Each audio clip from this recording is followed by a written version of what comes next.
Estamos entonces en otra reflexión apocalíptica. Esta se refiere a el capítulo 6 del Génesis, capítulo 6 del Génesis. Voy a leer el texto. Cuando los hombres comenzaron a multiplicarse sobre la tierra y les nacieron hijas, y vieron los hijos de Dios que las hijas de los hombres eran hermosas, tomaron de entre todas ellas por mujeres las que les agradaron. Entonces dijo Yahvé, Dios, no permanecerá para siempre mi espíritu en el hombre a causa de su delito. No es más que carne, y serán sus días 120 años. En aquellos días había gigantes en la tierra, y también después, cuando los hijos de Dios se llegaron a las hijas de los hombres, y ellas le dieron hijos. Estos son los héroes, los varones famosos de la antigüedad.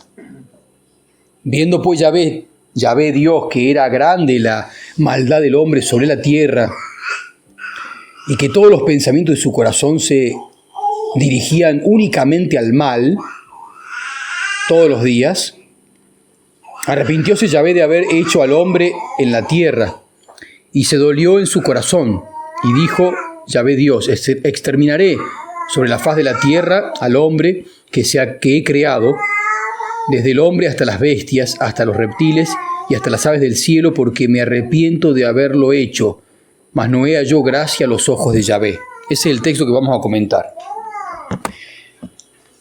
Para saber este texto, por supuesto que es uno de los textos que más problema trajo de interpretación a lo largo de todos los siglos, tanto del Antiguo Testamento como del Nuevo, por la figura esa de los gigantes. ¿Quiénes son los gigantes? Entonces, por supuesto que los cristianos, los intérpretes de la Escritura cristianos, dieron bastantes interpretaciones. Vamos a ver entonces algunos conceptos y después vamos a aplicarlo a nuestra época, porque eso es lo que nos interesa, si existen gigantes hoy en día. Entonces, la palabra gigantes, en hebreo nefilín, que también puede traducirse como agredir con fuerza, o robustos, en griego, gigantes, robustos, fuertes, y en latín gigantes, igual que en español. La traducción griega y la latina de la Biblia varían mucho al hablar de los gigantes o titanes también, los titanes. No raras veces traducen una misma palabra original por varias distintas, o ponen gigantes donde en el original no se habla de ellos. De consiguiente, es necesario atender al hebreo genuino, porque el Génesis está escrito en hebreo, luego puede estar traducido al griego, pero el original es hebreo. De consiguiente, es necesario atender al hebreo genuino, donde tal sea el texto, y proceder por conceptos o grupos de cosas que puedan referirse o se hayan referido a los gigantes de la Biblia. Bien, entonces después vamos a ver la palabra nefilín, que son en griego. Existe especial explicación. El pasaje genésico del Génesis, en que se habla de los matrimonios perniciosos de los hijos de Dios con las hijas de los hombres. O sea, ya está hablando habla de unos matrimonios perniciosos, malos, que no agradan a Dios, entre los hijos de Dios con las hijas de los hombres. Palabras que son misteriosas, porque ¿quiénes son los hijos de Dios y quiénes son las hijas de los hombres? Y dice que de los matrimonios o de las uniones de los hijos de Dios con las hijas de los hombres, nacen estos gigantes, héroes famosos, poco antes del diluvio. Y dice que por eso viene el castigo del diluvio. Entonces vamos a ver por qué desagradaron tanto a Dios estos gigantes. Este lugar fue muy problemático desde los primeros tiempos de la interpretación bíblica. Se han dado de él varias soluciones. Algunas hablan de los nefilín como los hijos de padre divino o madre humana en pleno concepción mitológica, en virtud de fragilísimos argumentos. Algunos dicen que eran hombres semidivinos o ángeles caídos que engendraron con mujeres. Vamos a ver que algunos interpretaron eso. La literatura judía y algunos santos padres de la iglesia creyeron que fueron ángeles y mujeres los que vivieron en matrimonio sobre la tierra, pero este modo de pensar cayó en descrédito cuando ya desde el siglo IV después de Cristo se penetró más en el conocimiento de la naturaleza puramente espiritual de los ángeles. Los ángeles son puramente espirituales, no tienen cuerpo, y por lo tanto si no tienen cuerpo tampoco tienen semen, y la mujer no tiene, entonces no pueden engendrar. Lo único que pueden engendrar, lo único que son, Dios le participó la procreación es Él ha creado de la nada y el hombre y la mujer procrean con Dios. Dios crea el alma y el hombre y la mujer aportan, el hombre el semen, la mujer lo que aporta el óvulo y todo el aparato que tiene para engendrar vida. Entonces el hombre y la mujer aportan el cuerpo y Dios aporta el alma. Son procreadores con Dios. Dios es creador y ellos son procreadores. Los ángeles no pueden crear, no pueden procrear ni crear. La solución más conforme a las literaturas antiguas del Próximo Oriente es considerar a los hijos de Dios como los miembros del pueblo fiel a las promesas y a la religión revelada ya en épocas antes y postdiluviana. O sea, tenemos entonces que algunos padres de la iglesia dijeron, no, los ángeles no pueden procrear. Entonces, ¿quiénes son los hijos de Dios? Los hijos de Dios son el pueblo fiel y aquellos que profesaban la religión verdadera. O sea, a los que son fieles a la religión verdadera, como por ejemplo hoy en día el catolicismo, Dios los llama hijos de Dios. Y a los otros no. Y las hijas de los hombres, como representantes de los pueblos que se separaron de la auténtica religión. Fíjese. Hay una mezcla entonces, En el primer vocablo están hijos de Dios. Hay hombres y algo de Dios. Y los otros son hijas de los hombres. Hay algo de mujer y algo de hombre. En cambio en el otro hay algo de Dios y algo de hombre. En los hijos de Dios. Es natural que tales matrimonios originaran perturbaciones morales gravísimas, mezcladas con crasas idolatrías, que es lo que también prohíbe Dios hoy en día, que siempre prohibió la iglesia, se los llaman los matrimonios mixtos, que son casarse con una mujer que sea de otra religión o idolátrica. O por ejemplo hoy en día uno va y no sé, vos te vas a México y te casás con una mexicana que adora a San la Muerte, por ejemplo, que es una idolatría y de las más crasas porque directamente adoran a Satanás. Bueno, eso es, como dijimos, vos siendo católico, sería como, ella te arrastraría a la más crasa idolatría. O sea, directamente no idolatría de católicos que son indiferentes o que son protestantes, que también es malo, pero acá ya es directamente idolátrico con el demonio, porque San la Muerte es un demonio. Tal explicación ya de antiguo se concrecionó en la afirmación de que los hijos de Dios eran los setitas, los hijos de Set, y las hijas de los hombres, los cainitas, los hijos de Caín. Porque no olvidemos que, si bien Adán y Eva tuvieron muchos hijos, hay 3 hijos que son los más importantes: Caín, Abel y Set. Caín mata a Abel y queda entonces Set, ocupa el lugar de Abel. Caín rechazó a Dios y educó a sus hijos en el rechazo a Dios. En cambio, Set educó a sus hijos en la religión verdadera. Y dice que cuando se empezaron a mezclar los hijos de Set, que eran los que tenían la religión verdadera, con las hijas de Caín, que tenían la idolatría, y aparte no solamente idolatría, sino la aversión, la contra Dios. No es que no creían en Dios, sino que lo atacaban a Dios. Eso trae entonces el nacimiento de estos gigantes. Y vamos a ver ahora qué son los gigantes.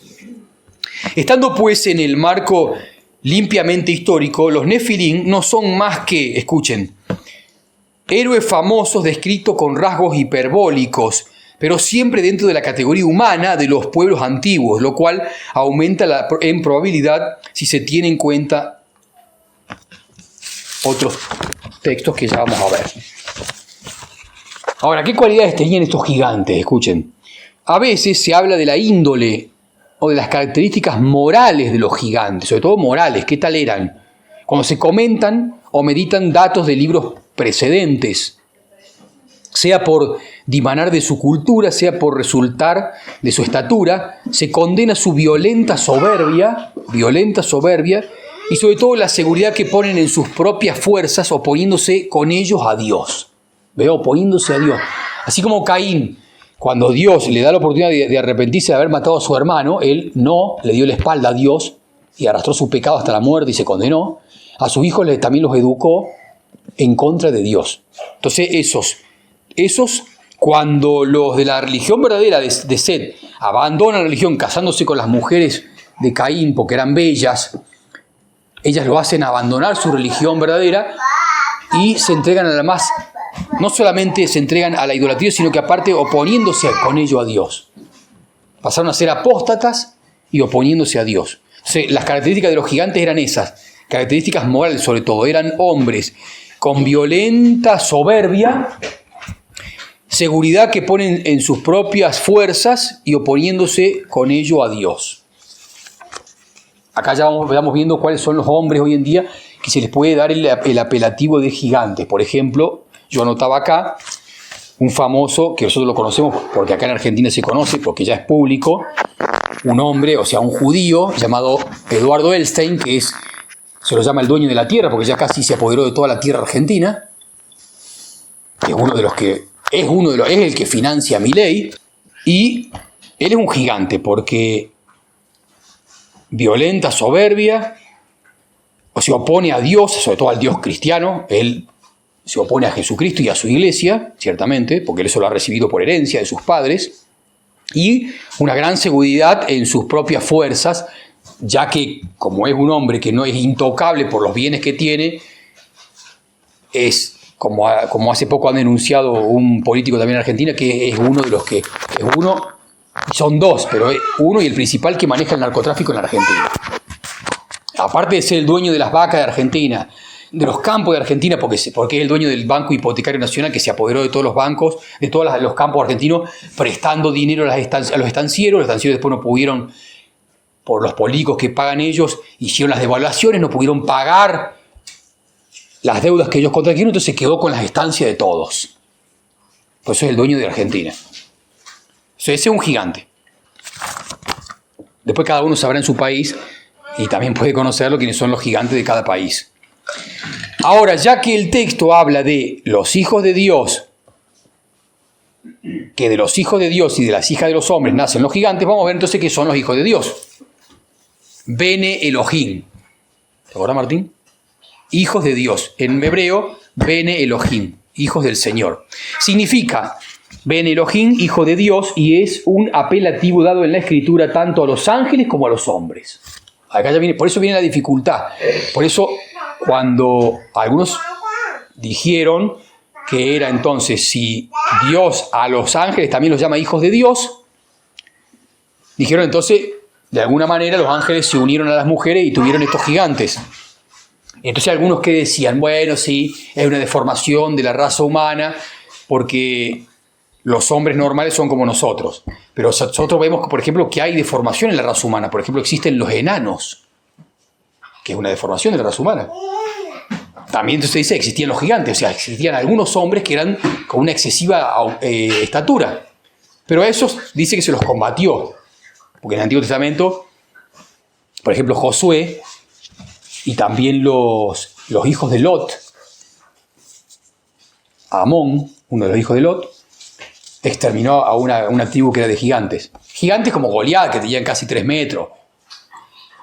La cuestión es que a diferencia de los enanos, que no se puso uno a exterminarlos, sino que a los gigantes parece que los exterminaron. Dice que uno de los últimos gigantes era Goliat, que peleó contra David. Que David le ganó. O sea, lo normal es que los hombres sean como nosotros. Entonces, así como también hay deformaciones que hay enanos, también había gigantes de estatura. Pero A esos ahora no los vemos ninguno, aunque vemos enanos, porque se dedicaron a exterminarlos. Como así uno, por ejemplo, se dedica a exterminar cierta clase de animales malignos, como por ejemplo todas las víboras que hay alrededor de la casa. Uno empieza a matar cada vez que la ve, entonces llega un momento que las extermina casi, en el entorno que uno vive. Bueno, así pasó con los gigantes. Entonces, decíamos que los hijos de Dios, en las escrituras, el apelativo en la escritura dado en la escritura, tanto a los ángeles como a los hombres en común, a los hombres en el Antiguo Testamento se da al pueblo israelita en general, y por ejemplo a Salomón y a los jueces en particular en el Antiguo Testamento. O sea, en el Antiguo Testamento se habla, cuando habla de los ángeles en común, a veces se los llama como hijos de Dios. También al pueblo israelita, también eso en general. En particular a Salomón se los llama como hijo de Dios y a los jueces también en particular. En el Nuevo Testamento cambia, se da ese nombre a todos los cristianos. Hijos de Dios. Dice el de exégeta, en el Nuevo Testamento se da cuanto menos a todos los cristianos, prescindiendo de textos que son numerosos. Basta recordar la oración del Padre Nuestro que nuestro Señor Jesucristo enseñó a rezar a todos y en la que llamamos a Dios nuestro Padre. Decimos Padre Nuestro que estás en los cielos, ¿sí? O sea, hijos de Dios. Entonces, ya en el Nuevo Testamento, el apelativo de hijos de Dios es a todos los cristianos. O sea, interesante. Y la primera vez que aparece el apelativo de hijos de Dios en el Génesis, ya en la Biblia, es el texto que leímos, Génesis 6, 2, 4, donde se nos habla de la unión de los hijos de Dios con las hijas de los hombres y de una raza emprendedora que nace de ahí, y no menos pecadora que famosa, que de tal unión salió. O sea, de los hijos de Dios que apostatan y abandonan y se unen con las idólatras y las anti-Dios, las antiteas, hijas de Caín, sale una raza emprendedora y no menos pecadora que famosa. Sus pecados provocaron el diluvio, nada más y nada menos que el diluvio. Dado el fruto de esa unión, hubo al principio muchos que pensaron que tales hijos de Dios eran ángeles, y por ángeles los tradujo los 70, y la versión persa, probablemente influidos por el libro de Enoc, que es el más antiguo de todos los apócrifos. Y ya el libro de Enoc, que es un apócrifo, describe a partir del capítulo 6 ese supuesto pecado angélico con todo lujo de detalle. La autoridad de la versión griega, así como la de Enoc, teniendo entonces por muchos como canónica, hizo que no pocos padres de la Iglesia admitiesen esta opinión, así San Justino, Atenágoras, Clemente Alejandrino, San Ireneo, San Cipriano, San Ambrosio, y que otros, como Orígenes y aún San Jerónimo, se mantuviesen indecisos pese a lo que nos dice el Evangelio y a la naturaleza angélica que hace imposible la explicación.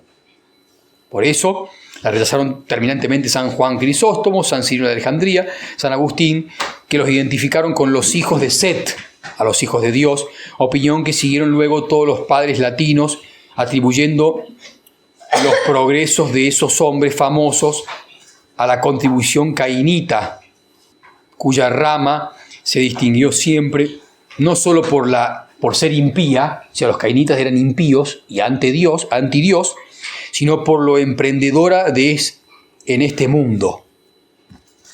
Y esto es también lo que se deduce del texto.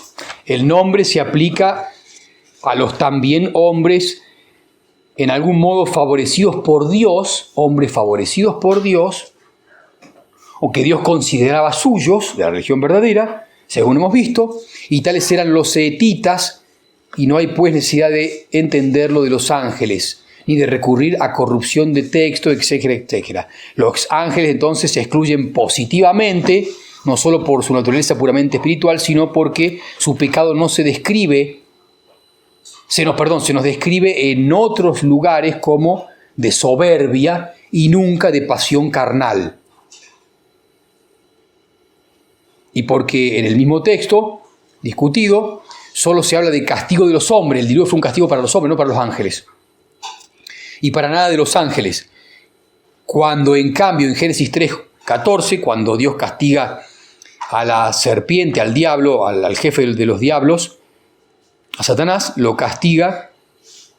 En Génesis 3:14 se consigna expresamente el castigo infligido al mal espíritu por su cooperación al pecado de nuestros primeros padres. En cambio, conviene perfectamente a los setitas, a quienes se acusa de ser tan carnales y apóstatas, eran los que Dios consideraba como suyos de su religión, habían abandonado, apostatado como hoy en día los católicos, y después se hicieron tan carnales que ya no merecen seguir llevando el nombre de hijos de Dios y por lo mismo merecen ser destruidos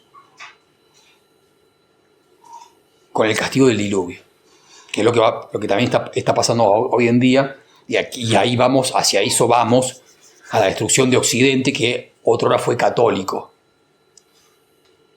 Ahora veamos entonces el fruto ese de la unión ilegítima de los que Dios consideraba como suyos, sus hijos, con la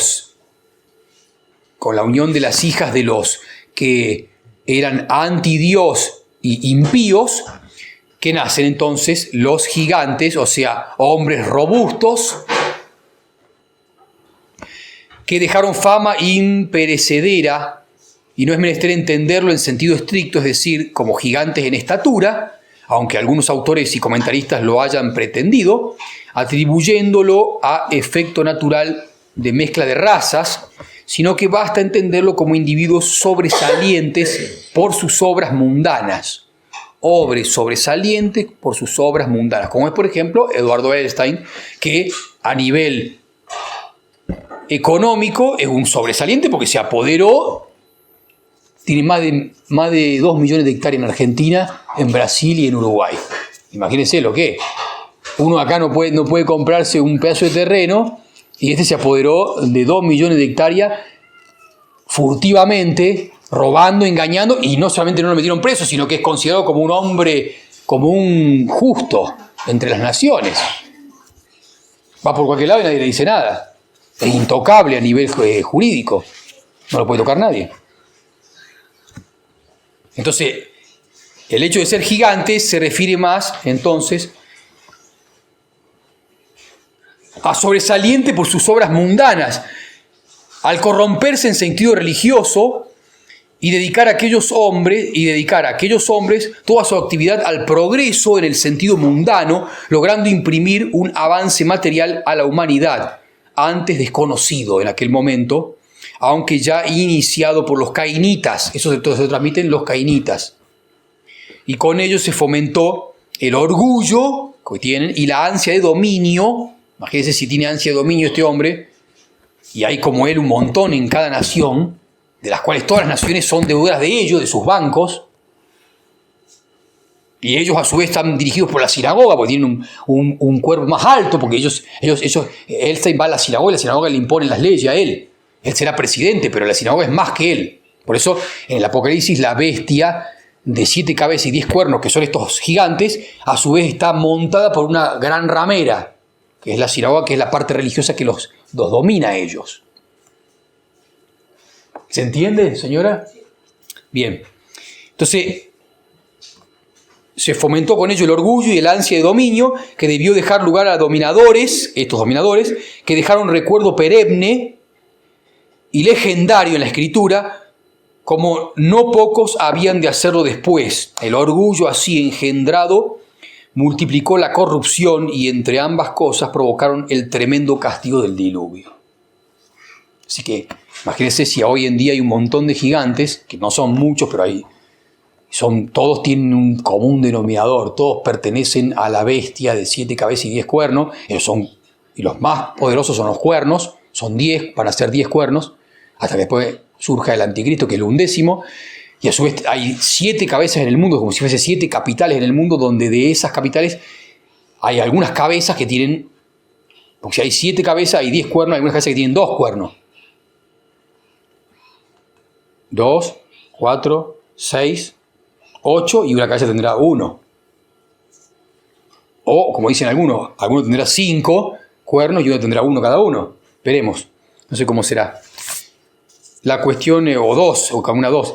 La cuestión es que, y a su vez hay otra cosa más que la monta, eso que la dirige, que es la gran ramera, que es lo que es la religión, que es los fariseos, que es la religión corrompida, apóstata, que condenó a Cristo, y los sucesores de todo eso, los nietos, los bisnietos de esos que mataron a Cristo, nuestro Señor. Entonces, podemos reconocer ahora los gigantes que nos rodean. Nosotros lo sabemos por la Escritura, los podemos distinguir. Se podría hacer una especie de resumen. Voy a leer de nuevo el texto a partir de esta explicación y ahora ustedes entenderán mucho más lo que quiere decir Dios cuando se dispone a castigar el mundo entero, porque solamente Noé y su familia es librada del diluvio. Y no lo olvidemos que el arca de Noé es una figura de la Iglesia Católica. O sea, se salvan en ese diluvio solamente los que están dentro realmente de la Iglesia Católica. Y eran muy pocos, eran 8 en ese momento. Dice así, voy a leer de nuevo. Cuando los hombres comenzaron a multiplicarse sobre la tierra y les nacieron hijas, y vieron los hijos de Dios que las hijas de los hombres eran hermosas, tomaron de entre todas ellas por mujeres las que le agradaron. Ahí interviene Dios.